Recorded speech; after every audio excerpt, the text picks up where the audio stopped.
Good morning and welcome into the Pats Nation. I'm CORSO. CATONE's here. Joe's with us in the booth. You are watching us on YouTube, listening on iHeartRadio, Apple Podcast, anywhere you podcast. You're going to catch us.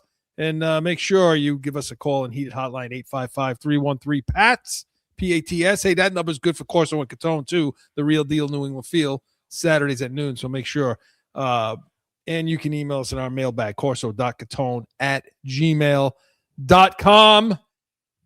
29-13, the Patriots dropped Super Bowl 60 to the Seattle Seahawks. We talked a lot about that, of course, with CATONE yesterday. Today, we're going to go into Drake Mania, talk a little bit about May, some of what happened last week, but we want to talk about what's it look like moving forward.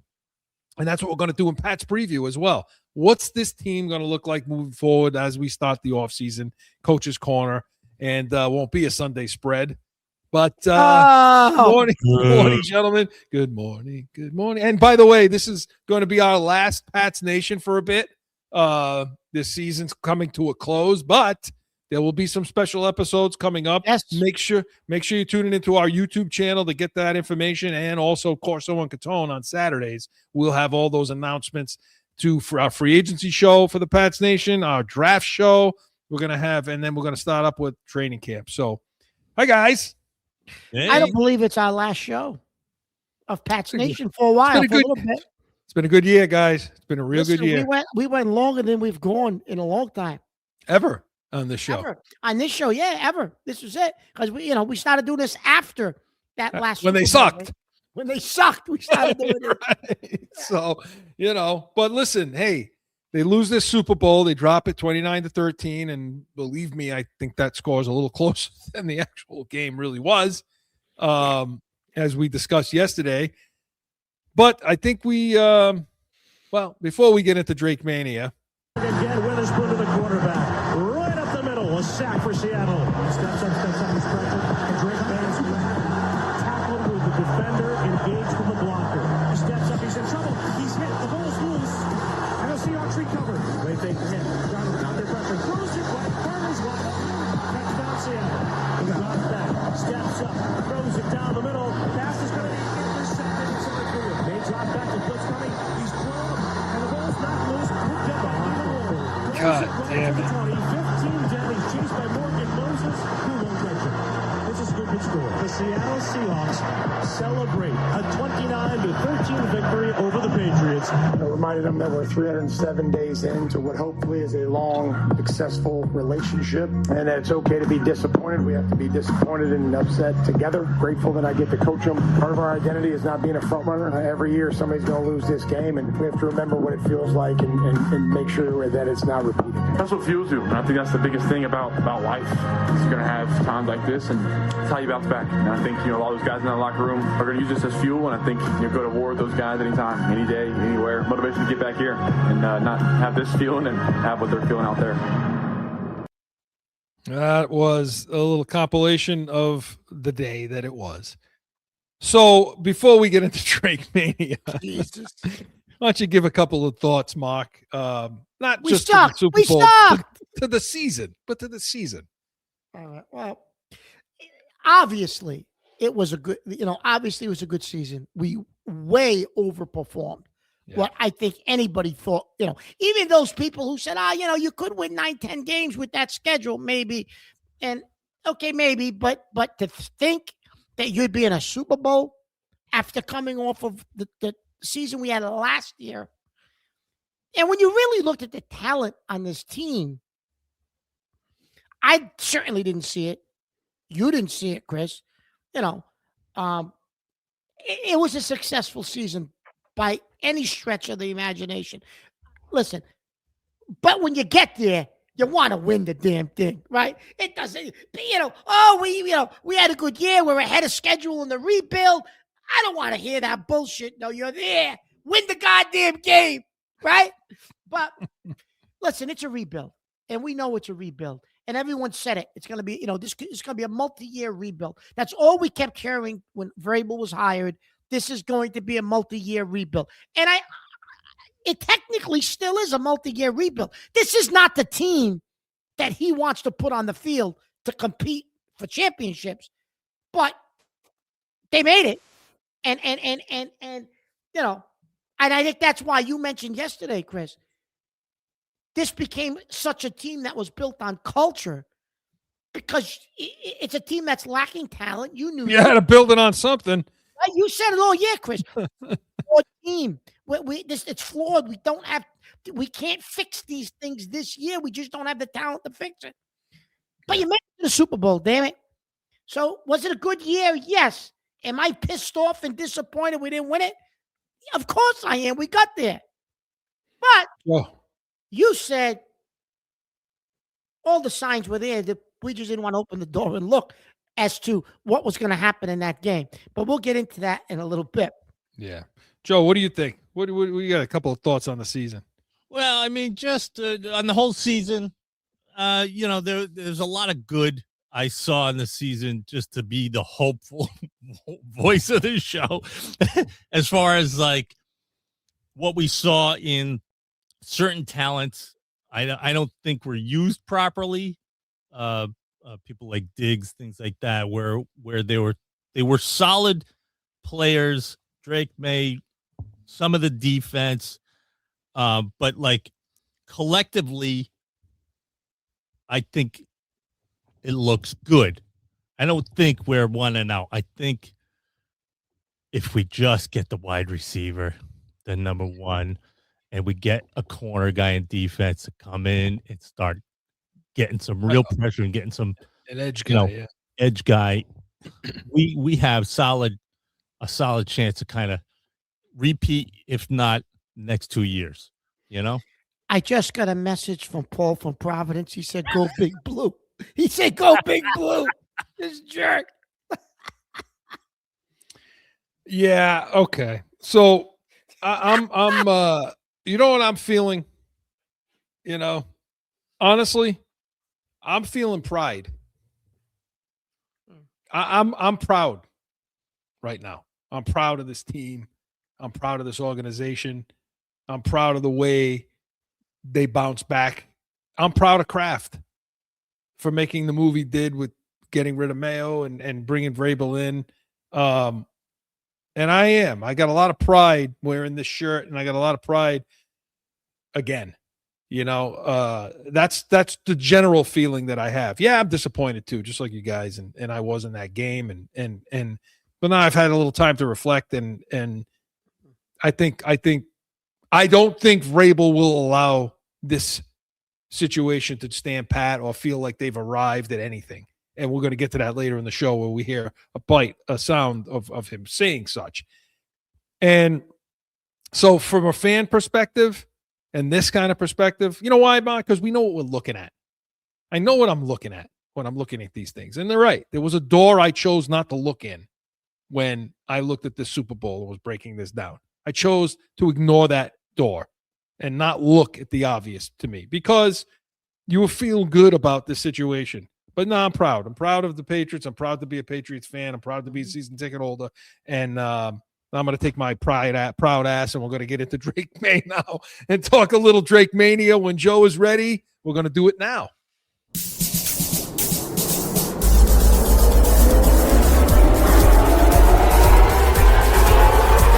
what I'm talking about. I shot it up, so not much feeling. It was good to go and felt all right. Did you feel like your shoulder limited you in this playoff run? Light to us. It'd be hard to say that. I was feeling good enough to be out there. If I'm out there, I wouldn't put the team in, harm's way to not be, myself, and just didn't make plays tonight. Proud. That's probably the reason I'm choked up most. This team is something that just glad to be part of. I think the people will make the plays, and we got great people all around that help us, support staff and great fan base. I'm just glad to have this uniform on and look forward to getting back and playing another one. It's a business at this level, but it's more than that. It's more than that. In a game like this, and I think that's about it. It's more than a business. There's people in there that are doing it, not for the money or the fame, and that's what's cool about this team. You got to play your best, and those plays that can change the game matter. And if you make them, you're celebrating. If you're not, you're sitting here, crying at a podium. So that's part of it. And I know the postseason is what you play for, and I know we'll have we'll be back in the postseason, and that's what you play the game for. I would take the field with that kid any day of the week. Oh yeah, Yeah. absolutely. Okay, Absolutely. I take that kid over anybody, and I don't care who it is right now. I was thinking about this after the game. Give me the field and Drake May. I'll take May. I don't care. I don't care if it's Mahomes. I don't care who it is. Josh Allen. I don't care. I Look, those May. are the only two people that I thought of that, like, if you were to say, hey, let's get someone, who would it be? Anywhere. Oh, I want this kid. I'll Mark. stick with him. I want this kid on this team. Let me ask you this, Chris. So on a couple of shows this week, I like Josh Allen. I mean, I think he's another quality individual too. He is.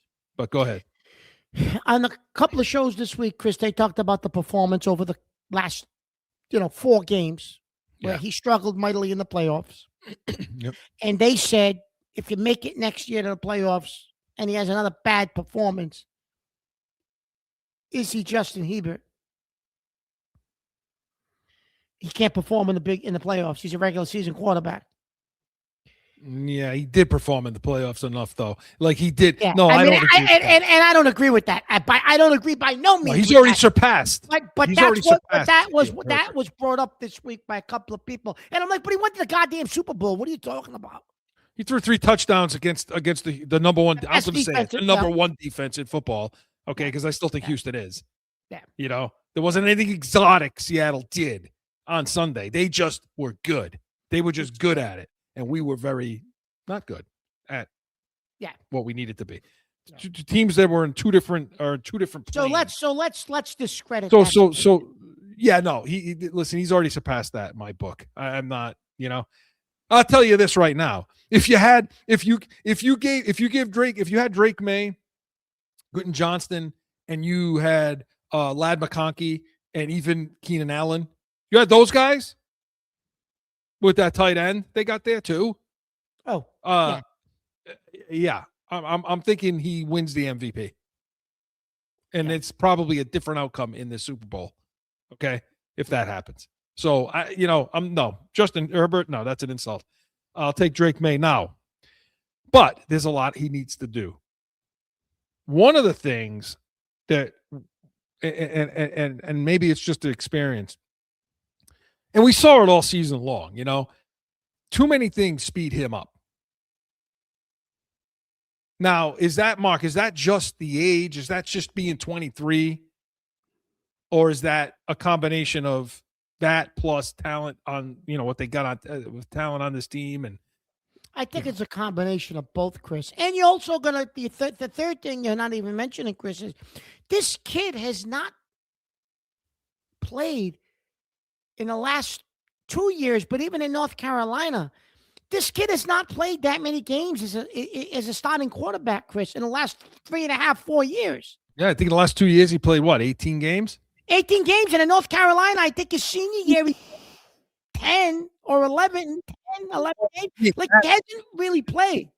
Like his senior year or whatever, this last year, North Carolina, and then last year, his rookie year, I think combined played 18 games total. That's what I'm saying. So he's young. He's got more seasoning, more experience to get, Chris. He's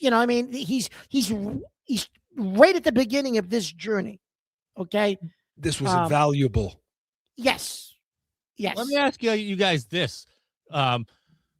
He's only got 2 performances, in my perspective, that allow us to really evaluate what he's got going on as far as like whether it was shoulder, whatnot, because we all saw the play, but that was the 3rd game, right? In the playoffs. That was but Denver, But like, if you take those 2 games aside from that, the only window I see is Campbell coming back. So when Campbell was out up until week 17, Yep. Yeah. Yeah. Yeah. Yep. That whole window, I think Drake May had a chance to kind of like flourish and show what he's got, play a couple of teams in the mix to show that he's the guy. We all know that he's the guy. But with Campbell coming back, I feel like that rushing of what you guys are talking about, his speed up, showed up when Campbell. You guys think that or no? Yeah, I mean, listen, when you're sacked 21 times in the playoffs, Jesus Christ. But with him out, did you see him speed up his game at all? He always starts games that way. He's had a problem all season long with starting like that, starting a game sped up. Just oh my god, they've been asking him all season long. So Chris, he brings up the shot at the beginning, which we haven't gotten into yet. So two things. All I could think of when he said that is, oh my God, could you imagine what Belichick would do if a guy said that on the podium? Chris. Mark, they clearly lied to us about the whole. Yes, they lied. Of course they did. I mean, Vrabel, because of what Vrabel said. I mean, at one point, Vrabel saying, when asked, was he hurt in the Denver game? No, nobody was hurt.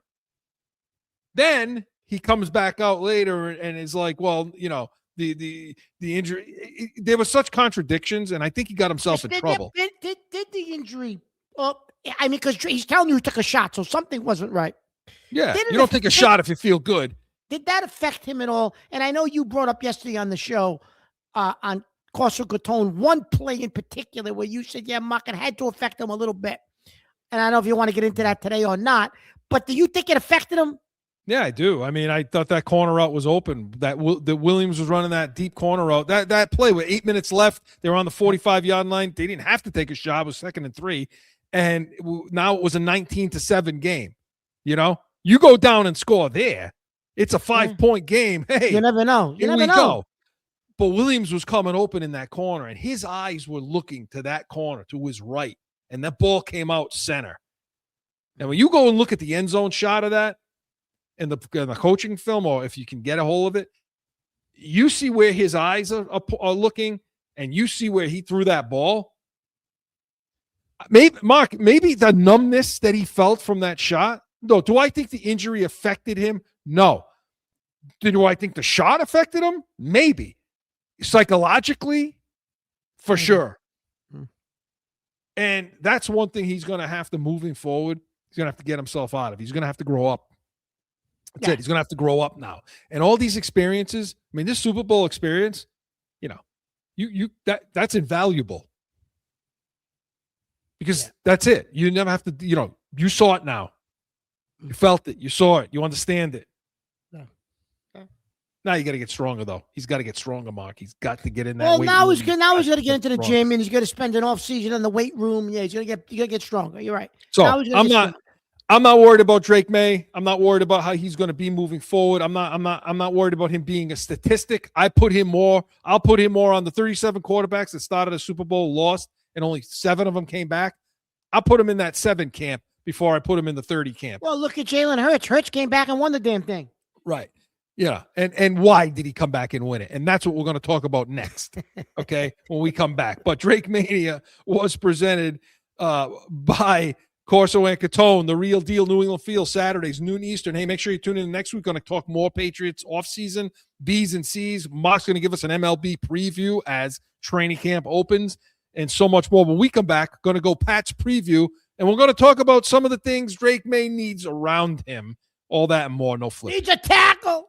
Guess what? I got a fever. And the only prescription is more CORSO and CATONE. Saturdays at noon.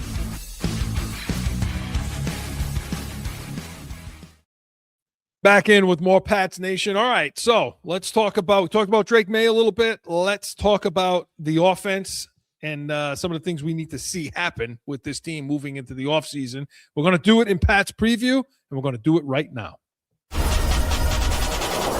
Pat's preview. About the other night not being available to talk. Just had a lot of emotions. Obviously going after tough loss, long year. You got pushed around like just a a lot rag of doll. emotions come with that. I just wanted to make sure that I had my head on properly before I You said anything. make sure you didn't tell anybody to go I after didn't want to say themselves. anything that I didn't need to say. Like It I comes would with have the done. job when you don't perform. Obviously, you know, I was picked high, paid a lot, so people expect a certain thing, and I expect more myself. So whenever I don't perform, I don't expect, you know, everyone to be like, "It's okay, buddy." I mean, obviously it sucks, but it doesn't suck for anyone more than it sucks for me. When you sign up to play left tackle, you sign up to play corner, you sign up to play quarterback, you sign up to be the head coach. You get judged, you get scrutinized. Will's 22 years old. He's our left tackle. He'll get better. He'll get stronger. There's moments where he played well, moments where he blocked the guy. You know, there's plays he'd like to have back. We're not moving Will to guard or to center or to tight end or anywhere else. Okay, so that was Campbell and listen, Mark, the kid's 22 years old. Look, people would, you know, it's a Listen, bad I'm going look. to say He something took to the you, Chris, media. but the kid's got the right mentality. I think mental mentality. He's pissed at himself. Knows he didn't play well. Yeah. Yeah, because, you know, like he was inconsolable. Now, there were a couple of times this season he's been inconsolable. One when he got hurt and the other time this time. Do you understand, Chris? That's good. Yes, but this goes to how young they are. Him and Yes. May are babies. Yeah, they got it. There's a lot of growing up to do. Yeah. There was a little too much of the Vrabel trying to pick them up on the sidelines throughout that game. Morgan Moses, you know, which showed the immaturity. And I don't think that's being talked about enough, is the immaturity of a lot of these. Look, it's never happened. At the Super Bowl, no team has ever started the Super Bowl with two rookies on the left side of the line of scrimmage like that. Like two rookies on the line on the offensive line, I mean. So, I mean, I'm not giving him a pass, but I'm saying that at 22 years old, I thought it was a mature move to say, I can't talk to the media right now. I can't. Because I'm going to tell everybody to go F themselves right now. I'm gonna cry my brains out. I can't look like that on TV. I can't do it. Okay, take a couple of days then. I'm now, all right. Chris, he's another guy. As long as he did it, which he did. Do you think the ligament injury? It says he had a torn ligament. You think that had to affect him a little bit? Well, I mean, an MCL strain is a torn ligament. It's a torn ligament, right? To a degree. Yeah, I mean, did it affect them? What I don't like is hearing the whole, it wasn't 100%. It wasn't, you know, because it starts to make it sound like it's excuses. Look, he was medically cleared to play. Yeah. And now maybe, was there a psychological component to it that, you know, that he thought it wasn't quite right? Mark, I rewatched it. Okay. As did you. I'll ask you then. Do you think that it was a ligament issue, or do you think this was a fundamental, you know? Yeah, he's got a lot of Chris, technique wise. I mean, his sets he was setting up in front of Drake May. Yeah, his technique, Chris, needs a lot of work. You could get away maybe with some of what he did against. Now this will get to the competition wasn't as good. This gets into the schedule a little bit. And it's legit. People can bring it up because it's there. It's. I think as he played better opponents the last 4 or 5 weeks, he struggled greatly. The kid, they were just, you know, there was one play, Chris, in the Super Bowl. He just bull rushed him. He ended up on his back. He just pushed him over. Yeah. Like, that can't happen to your left tackle, Chris. It can't. Well, it's happening because of how he's setting up. I mean, he's skipping back and setting up in, you know, like you said yesterday on the show, tackles create a width of the pocket. Chris, your tackle's going to go east to west. He's going north and south. Right. And he's not challenging guys at the line of scrimmage. No. That's the other thing he's not doing. He's retreating on every single drop. Yes. And you can't do that. Look at when you're in it, when the quarterback's in a 3-step drop, you have to be confident enough in your abilities and your technique where you could challenge that pass rusher at the line of scrimmage. So it's in 3-step. You got to be able to do that. He has not been able to do it. He ends up perpendicular a lot instead of parallel. You know, those are Nick here used to call that the junction point, right? That's Yeah. what Scott Eckler used to call it, right? What you just described. And because everyone talked about his arms, he doesn't have the arms to play tackle. He's got the short arms. That's fine. But because that's his build, Chris, what you just described, he has to do. Yeah. He has to. You don't have a choice. Which means he's got to get stronger. He's got to practice hard. I mean, Vrabel said it. He's going to get big. He's going to get bigger. He's going to get stronger. He's 22 years old. Vrabel knows he's not big enough and strong enough yet. Vrabel knows it. Look, he's going to put the work in. He's going to put the work in. This kid will put the work in. He definitely Because he's never going to want to look like that again. 14 pressures, a record. Yeah. He's never going to want that egg on his face again. Drake May's never going to want to feel the way he felt again. Yeah. At 22 and 23 years old, to have the benefit, the opportunity to fail at that age. So now you have your whole career, your entire career to come back from it.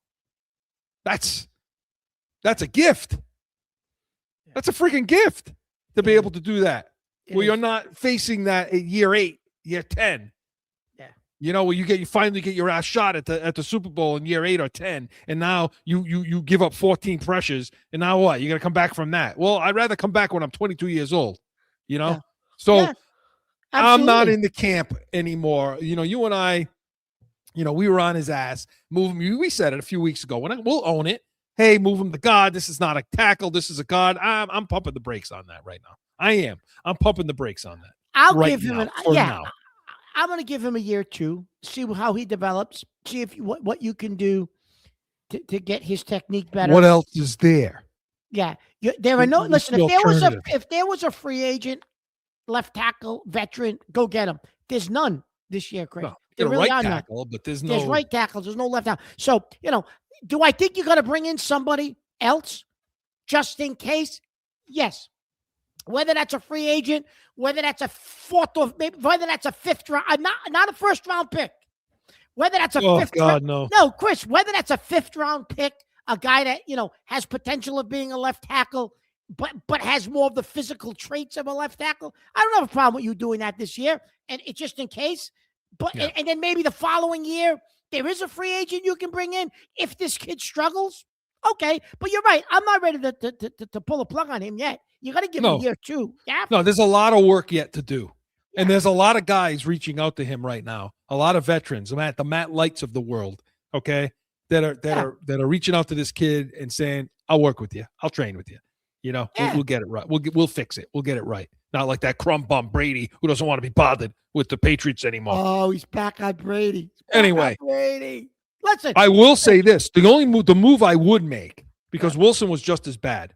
Like I said this yesterday, if you had Joe Thuney on this team playing left guard this year, if you had made that move, which you could have easily done, yep.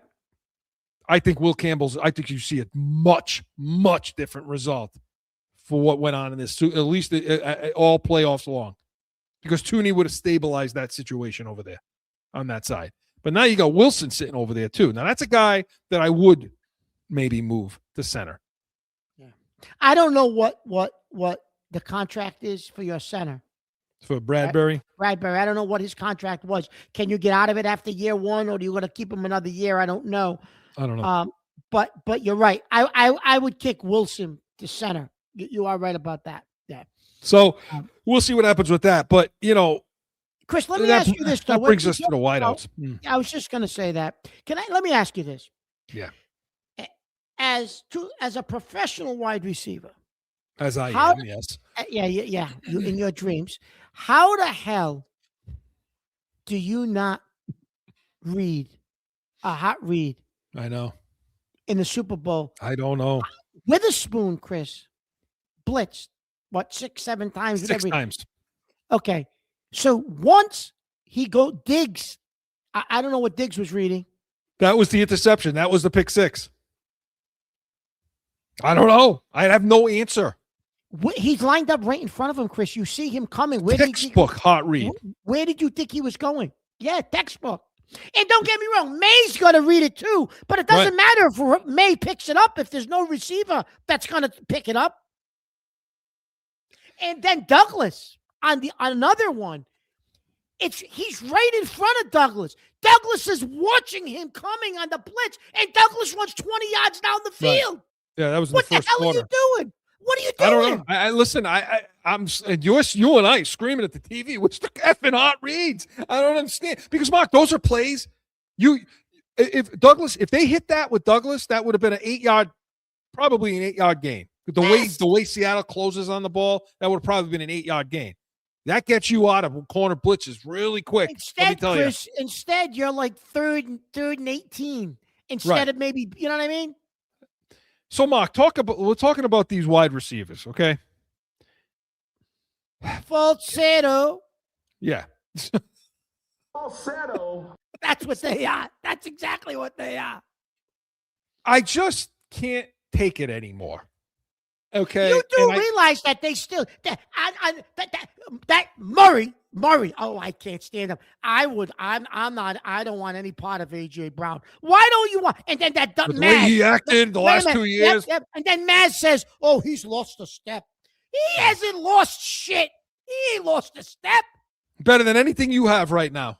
Head and shoulders better than anything you have right now on this team. Right now. Put it this way: he's a guy that if you bring that guy in, everyone out there, that changes the way Seattle played you. Completely changes the way Seattle can blitz 6 times. No chance. Not once. How many times did Witherspoon blitz against the Rams in the NFC Championship game? I don't think he did. And why is that? Because you got Nakua and Devontae Adams out there. Right. Because you got shredded to pieces when that happens. Listen, they knew.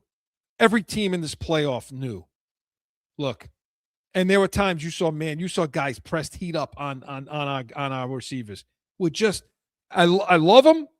Good culture guys, good locker room guys, all that stuff. But hey, this isn't friggin', you know what I mean? This isn't kumbaya here. We're here to win. And if you're going to win, if you want to protect this kid May, and you want to not get this kid killed anymore the way you have, I'm sick of. I don't want to hear about offensive line anymore. Yes, we have to hear about it because they were terrible, and you got to make some changes there. You got to make some improvements there.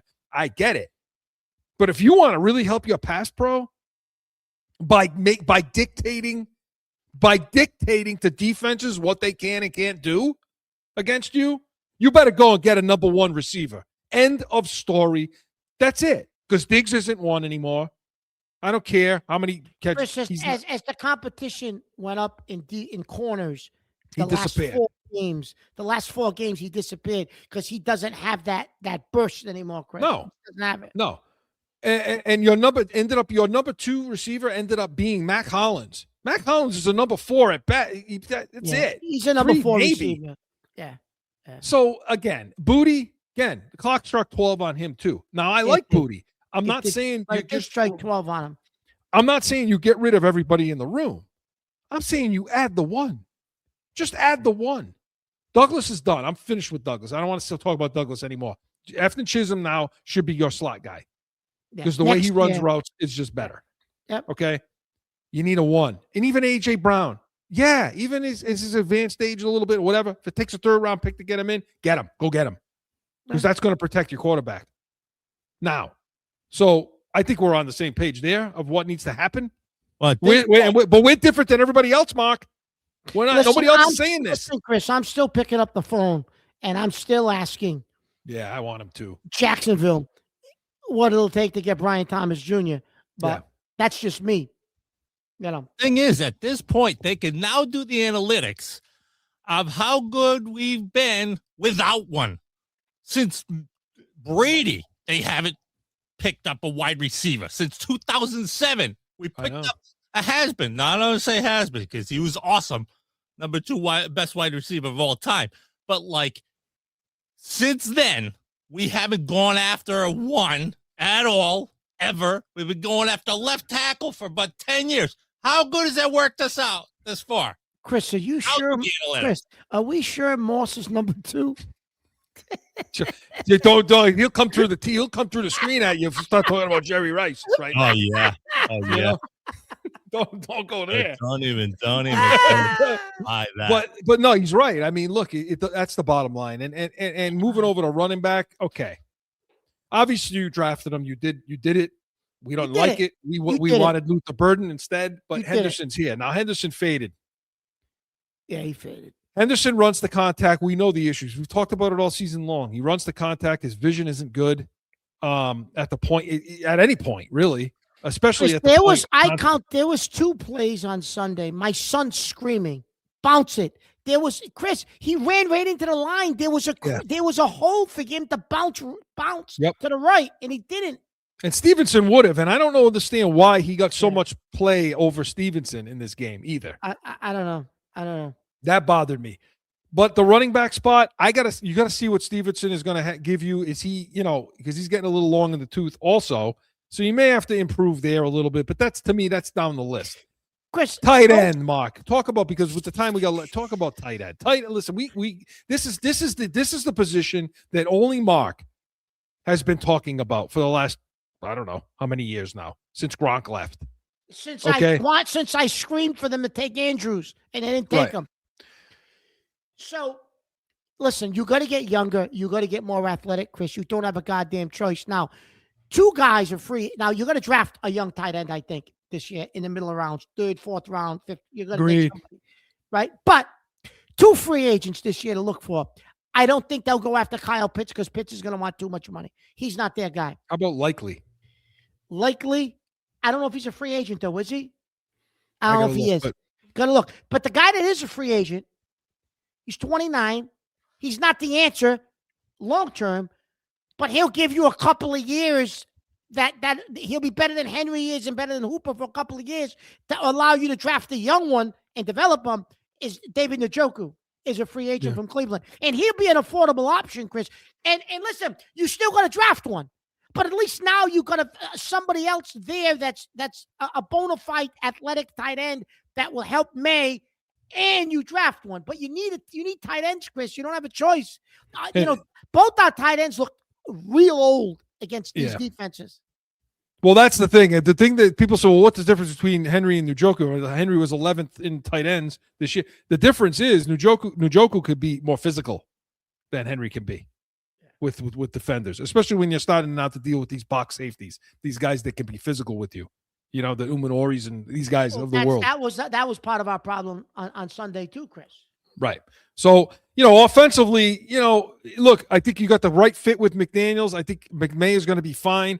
But these are the spots, and it's not a ton. But when you watch how much your offensive line improves by getting a young physical tight end and a number 1 wideout. Listen, just doing that, your Seattle, offensive line will get Seattle better. Isn't in that game without JSN. They're not there. They don't even make it. Not. No. So and the other thing, Chris, is and I forget his name, it's slipping my mind right now, but next year they had the undrafted, and this is how crazy I am. We had the undrafted running back along with Chisholm. But the undrafted running back, I think, was better than Chisholm. He's a clone of Danny Burkhead with a clone of Rex Burkhead with more speed. You're going to have a running back that can catch 50, 60 balls out of the backfield next year. I'm telling you, that's what that kid's going to do for you, Chris. I'm telling you right now. So he'll be an addition without even having to draft one or getting a free agent. He'll be an addition to your running back room. Well, there you go. So that's our thought on the offense, but this portion of Pat's preview was presented by CORSO Law Group, CORSOLawGroup.com. We come back, going to continue in preview, talk a little bit of defense, and then we'll get the coach's corner and so much more. Jefferson, go get Jefferson. Get him. Give it all up.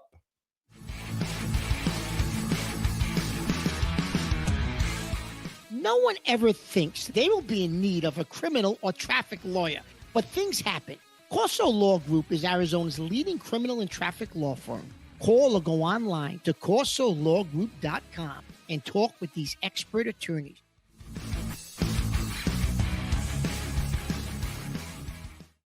They got run on. They had edge problems. They had problems inside the linebackers. Like Spillane was late to recognize some runs, and they were getting blocked up. I mean, going into this game, I thought the matchup between the Seahawks interior offensive line, Gray Zabel, Bradford, center, the right guard, was a liability. Bradford, the right guard, and Jalen Sundell, the center. I thought with Milton Williams and Christian Barmore and Corey Durden and these guys and Tonga inside. I thought the Patriots were going to dominate the game in there, and the exact opposite happened. I mean, Milton Williams got the sack, and he had I had him for 2 more pressures. He had a batted pass on like the first play of the game, first drive of the game. But he also missed a couple tackles. So Milton Williams wasn't Milton Williams. Christian Barmore played well against the run. I had him for no quarterback pressures. Just across the board. I mean, Chason had 2 hurries, two quarterback pressures. Jennings had 1. I thought there were a lot of like that defensive line in the first 3 playoff games. I think I graded them a 5 out of 5, and I don't give out 5s very often. They were awesome, dominating, dictated everything. In this game, it was the exact opposite. So that was Greg Bedard of the Boston Sports Journal talking about this defense. And, at first glance, you look at it and you say, geez, well, it was 12-0 going into the fourth quarter, was it? I think. And yeah. Or it just became 19. And through 3 quarters, it was 12 points. God, how can you ask for? It was 12 through 3. Yeah, how can you ask for anything more from the defense, right? Okay, I'll give you some of that. I'll hey, look, Seattle's a quality. Donald didn't look great in this game. They took JSN, was shut down in this game. I thought the secondary played better than the front. Okay, in this game, especially Gonzalez. Gonzalez made himself a lot of money in this game. Because even though that was a throw, Mark broke that play down perfectly yesterday. That throw to JSN right before the half where Gonzalez breaks it up and it was kind of thrown behind him a little bit. But Gonzalez, the recovery he made on that was unbelievable. So he was good. He was great. You got to pay that man. That's it. I mean, end of story. We can't go back in time. Would we go back and take JSN over Gonzalez? Yes, absolutely. But we can't do that. So we got the number 1 corner, probably top 3, I would say right now in football. Would you? Yeah. So pay him. Would I take a top 3 wide receiver over him? Yes, but we don't draft those. But we don't have that. Well, I'll take a top 3 receiver right now. We don't draft. I'll trade my whole draft for Jefferson. I'll do it. I don't care. They don't draft those guys. But anyway, okay. So we saw the issues. We illustrated it yesterday. That one run that Walker had down to the right side down the sideline where we saw Tonga get kind of pinched inside when he shouldn't have. We saw Gibbons not be able to peek and shed off the block and pick the side. You heard Bedard talking about Spillane a little bit. Okay, so start with the front. Crosby's been talked about. Yeah, okay. I don't know if they'll give up what it's going to take to bring somebody like that in, Chris. Listen, they're not going to. I'm going to tell you right now. It's going to take your first. It's going to take your first pick it's going to take your number 1 pick to get him. I don't think they want to give up. Yep. And I don't think they're going to give up multiple draft picks for anybody. And I think Crosby would cost you multiple draft picks. Because I'm going to be honest, I think Vrabel realizes this team needs a lot of help, Chris. He knows what they had this year. He knows what they did to get where they got. He gets it. This team is lacking not only talent, Chris, they're lacking depth. We were the healthiest team in football this year, Chris. Because that's a great point. If you had any injuries, you were dead because you had no depth either. You had nobody behind these guys. So to me, they're not going to give up multiple draft picks, Chris. They're not going to. If Crosby costs you the 31st pick, I would do that, but I think it'll cost you more than that. Putting that guy on this team.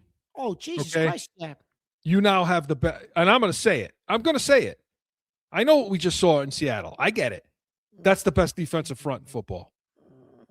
You put Crosby, Milton Williams, and Barmore together. That's who's better?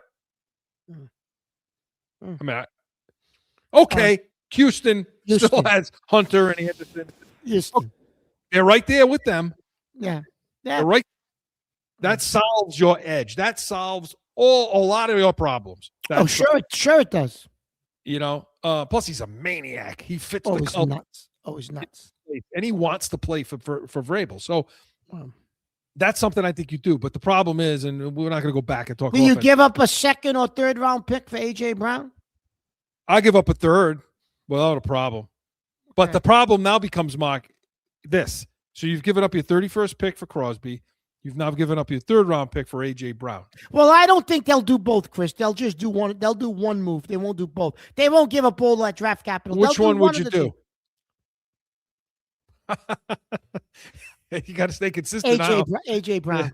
I mean, listen. You know me. I'll give my left arm for a goddamn wide receiver. I don't want the defensive end. Joe, he's a bullshitter, Joe. When it comes down to it, he'll take defense over the wide receiver. He'll take defense, Joe. I'm really not.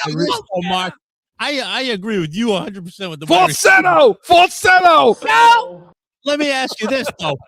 What prevents them from doing that? Why is it? Is it? What prevents them from what? Getting a wide receiver? The magic C word. AJ Brown doesn't seem like he fits that, and I personally think that's got to be the reason they shy away from those guys. Well, then your culture isn't worth much. Well, then it's not worth much. Then it's not worth the money to print the paper it's printed on, so to speak. Right? Because if you can't withstand, if you can't bring a guy, this is why guys like Murray piss him off. Okay? Because he's saying, I don't want anything to do with that guy. Look at the way he's behaved the last two. Well, then what kind of culture do you have then here? If your culture's so damn good, you can't shape a guy like that up, then what the hell do you have? Then you have nothing. You should be able. That's not the reason I wouldn't do the deal. The only reason why I wouldn't do, the only thing I would worry about is anything to do with the knee, the degenerative, the age. That's it. That's the only thing.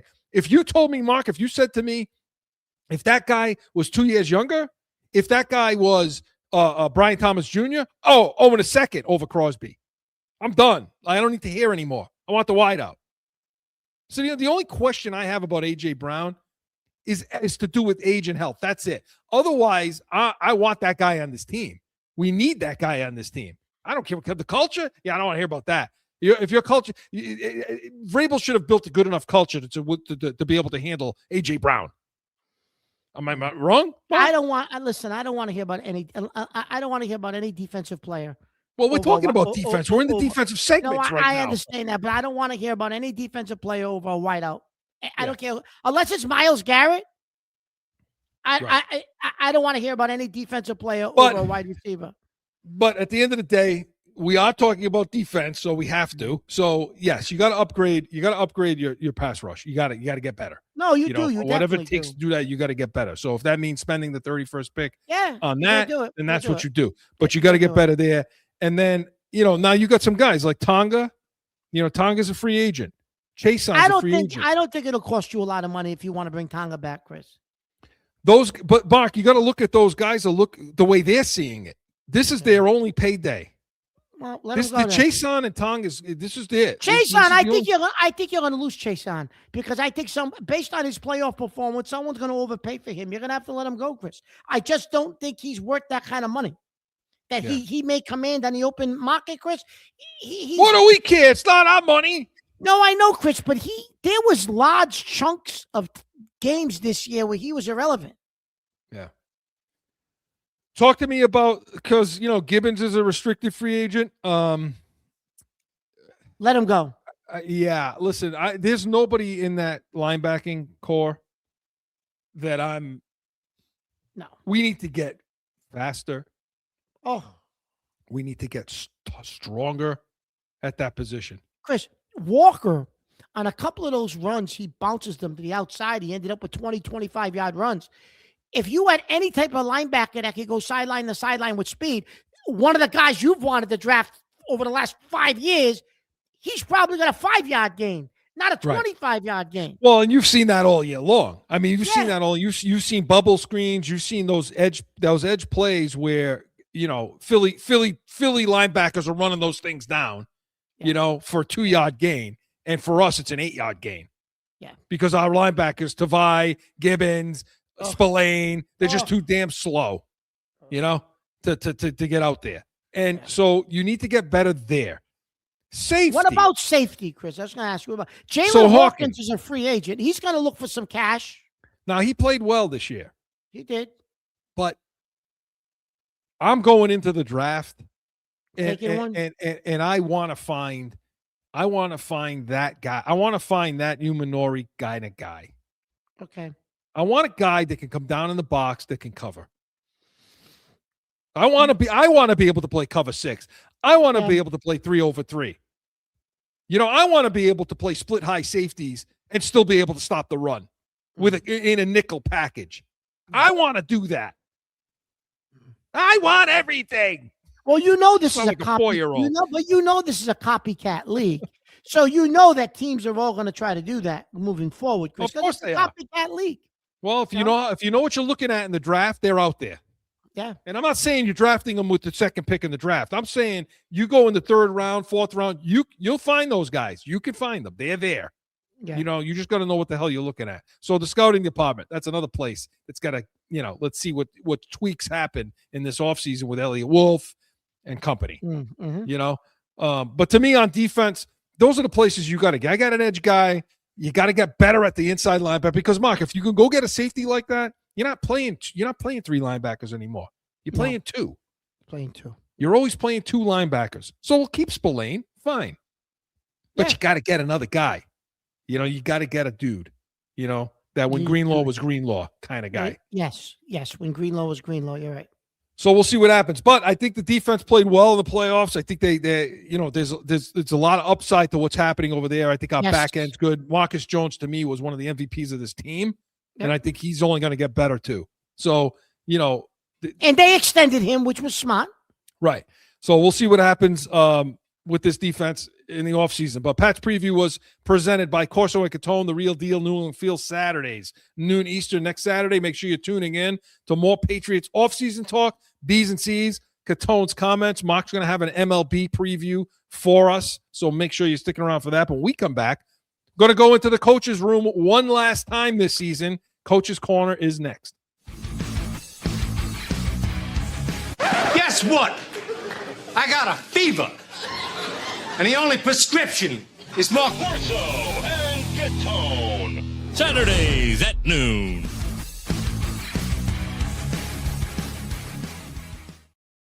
Back in with more Pats Nation. All right, guys, last segment of the season. So let's make it a good one. We're going to go Coach's Corner right now. Coach's Corner. How hard it is to win a championship. You know what I mean? How hard it is to finish, the season, to be at your best in the biggest and brightest moments. But you have to start over. This whole thing starts over in 10 weeks. The off-season program starts in 10 weeks. That's how I look at this. And when I said that to them, they kind of looked at me like I was crazy. But that's the reality of it. We have a group of guys that played a lot of football. We have a lot of guys that didn't play a lot of football. And as I was taught, we talk about the business of the NFL, the businesses. We're looking for the better, younger, cheaper player every day. And the players that we have are trying to not let that happen. And that's the dynamic, and that's the business of the National Football League. Better, younger, cheaper. Ooh. That's not getting enough of a wow this week, is it? No. When do you hear a coach say that? Yeah. Well, we know one that says it. Yeah. Where did he learn that? Of course. He's not part of his tree, but where did he learn that? That's a Belichick thing. Of course it is. And Chris, the only way you do that is something Belichick, the latter stages of his career, couldn't do, is you do that by drafting well. Yes. And we didn't do that for the last 6 or 7 years of Belichick's regime, and that's why we ended up where we were. My guess is the looks he was getting back from these guys was one of shock. Yeah. Not because he built culture, because he was building culture all year. Because this is a guy who just pulled the rug out from under them in that one moment and said to them, "Yeah, I love you guys. You're my family. We got to get better, younger, and cheaper." Well, I don't think he said cheaper to them. Probably said younger and better. He probably said better.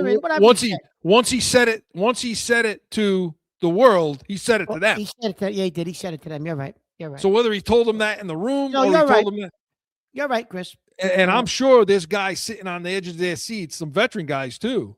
Of The Hunter course. Henrys, the Diggs, Yes. of the world that are sitting there saying, Tavai, that are sitting there going, I don't want to see Tavai in this locker no, room. I don't next either. year. You know, but dude, these are the guys that are sitting there going, he's talking to me.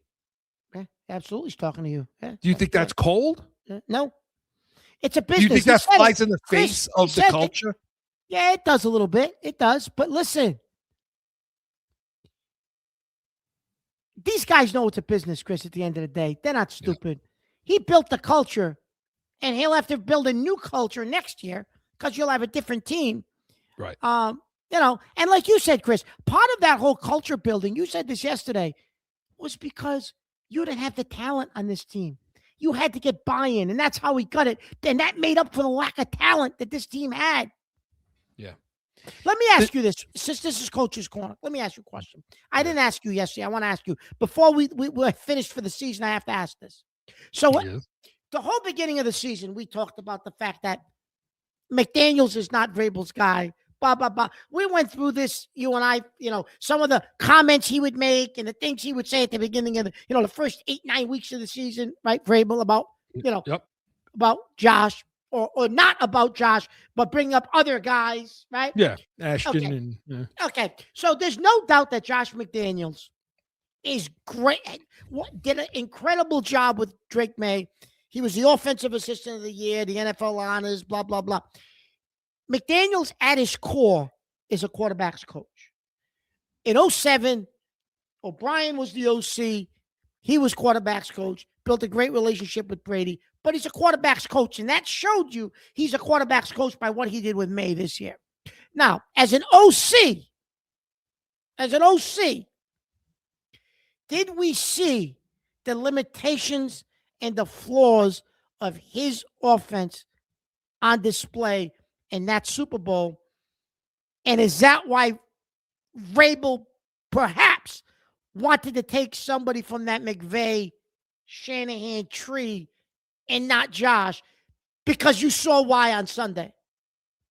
no. The short answer is absolutely not. This was a product of what's the saying? The Joes and the I don't know. This is not about the scheme. This is about the players. This is about talent. Okay. We've seen this offense win at the highest level on the planet. We've seen this offense put up records. With number 12. We've seen the system work. But any team that could rush 4 guys and get pressure beat you. That's So true. what does that say about the system? And that's basically what Seattle did Sunday. A lot of times, Chris, they were just bringing 4. That is true. No, I don't see a problem with the system. I see a problem with the talent. Okay.